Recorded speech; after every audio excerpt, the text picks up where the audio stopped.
Para probar fuentes y cables USB, un medidor como estos es una buena opción. Con él podemos medir voltaje, corriente, potencia, ver gráficas, calcular capacidad, en fin. Pero su precio no es tan accesible.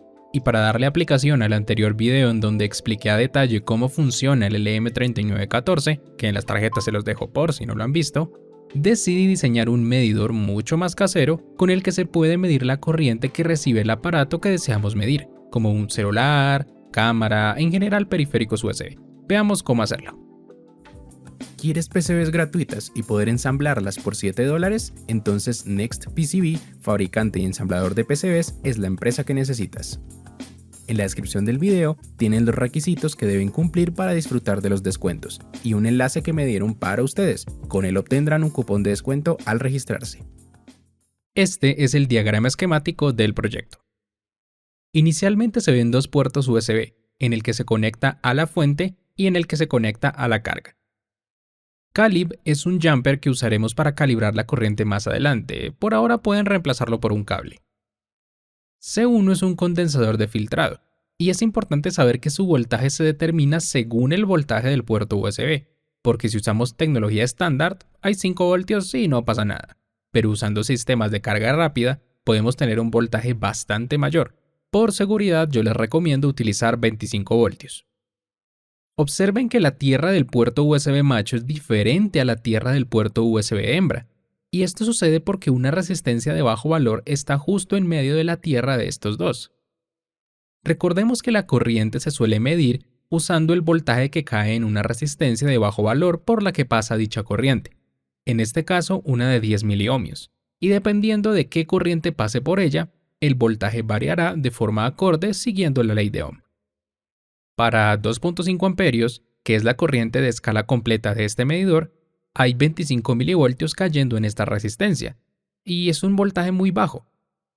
Para amplificarlo, utilizo un LM358 en configuración de amplificador diferencial con ganancia 100, para convertir esos 25 milivoltios en 2.5 voltios. Este voltaje amplificado se lleva a la entrada de señal de un LM3914, ya no es el 3915 que usé en el video pasado, porque necesito una escala lineal, no en decibeles. Decidí usar 10 LEDs de 3 milímetros en color azul de alto brillo, con una corriente constante de aproximadamente 2.63 mA por LED, y el voltaje de referencia lo calculé para 2.5 voltios, ya que la idea es que al llegar a 2.5 amperios se encienda el décimo LED. Recuerden, en el video anterior enseñé cómo calcular todo esto. El modo punto o barra se puede seleccionar a su gusto con un jumper en la placa. Como el amplificador diferencial no tiene ganancia de 100 exactamente, ni la resistencia de medición de corrientes de exactamente 10 miliohmios, la resistencia de ajuste del voltaje de referencia es variable para lograr compensar estos defectos. Por último, el segundo operacional del LM358 lo dejo en configuración de seguidor de voltaje, aprovechando el voltaje de referencia que genera el LM3914. Y eso es todo, un circuito bastante sencillo. Esta es la placa vacía, y la diseñé a una capa para mayor simplicidad en el montaje y en la fabricación. Recuerden que en la descripción del video tienen un archivo comprimido con todos los archivos del proyecto. Después de haberla montado, este es el aspecto que tiene. Primero se ve el puerto USB hembra, al lado de dos jumpers que se fabrican con trozos de alambre de patillas de resistencias, condensadores, LEDs, etc. Y en la máscara de componentes del que ustedes descargarán aparecen dónde están esos jumpers. En la mía no aparece porque es un diseño un poco antiguo. En la parte superior izquierda se encuentra el condensador. Tengan cuidado con la polaridad porque es electrolítico. Y a la derecha todos los 10 LEDs junto a la escala, que varía con pasos de 0.25 amperios. Es decir, va desde 0.25 amperios hasta 2.5 amperios. Abajo se encuentra el LM3914, que les recomiendo usen con su respectiva base para integrado. Yo no la pude utilizar porque no la tenía en el momento. Debajo de este integrado se encuentra un jumper. Si usan base para este integrado, pueden soldarlo por la capa superior, pero si no la usan, les hará estorbo para posicionar el integrado correctamente en la placa, y en ese caso les recomiendo soldarlo en la capa inferior, justo como yo lo hice. En la parte inferior se encuentran las regletas de tierra y voltaje de referencia, también R7, la regleta para seleccionar el modo y 2 jumpers más. También se encuentra el trimmer para ajustar el voltaje de referencia, más resistencias por aquí, obviamente el LM358, el jumper para la calibración, otro jumper por aquí y el puerto USB macho. Como estos puertos suelen ser en su mayoría de tipo SMD, se sueldan sus pines a 4 alambres que pasan por 4 agujeros y que luego se sueldan por la capa inferior. De esta forma se llevan los contactos desde la capa superior hacia la inferior. Por último, la resistencia de 10 miliohmios es esta de aquí.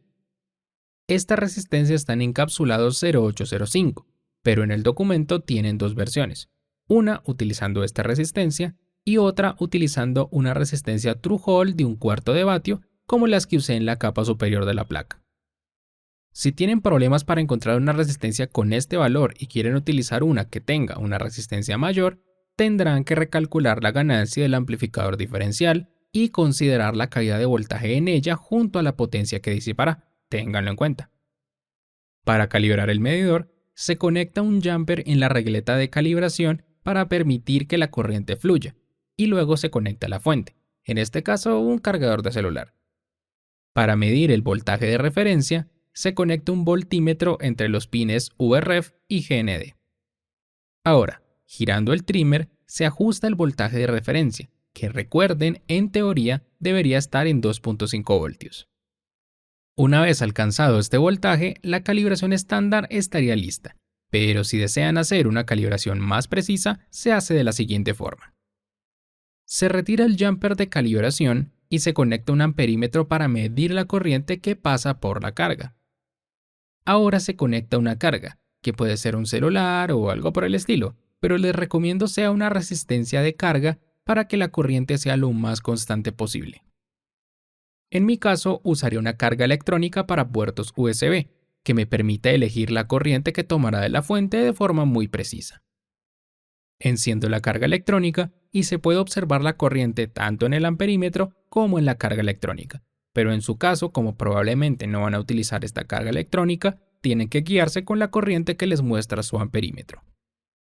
Nuevamente usando el trimmer que está en el circuito, se hace el ajuste fino del voltaje de referencia hasta que el LED de 1 amperio se encienda.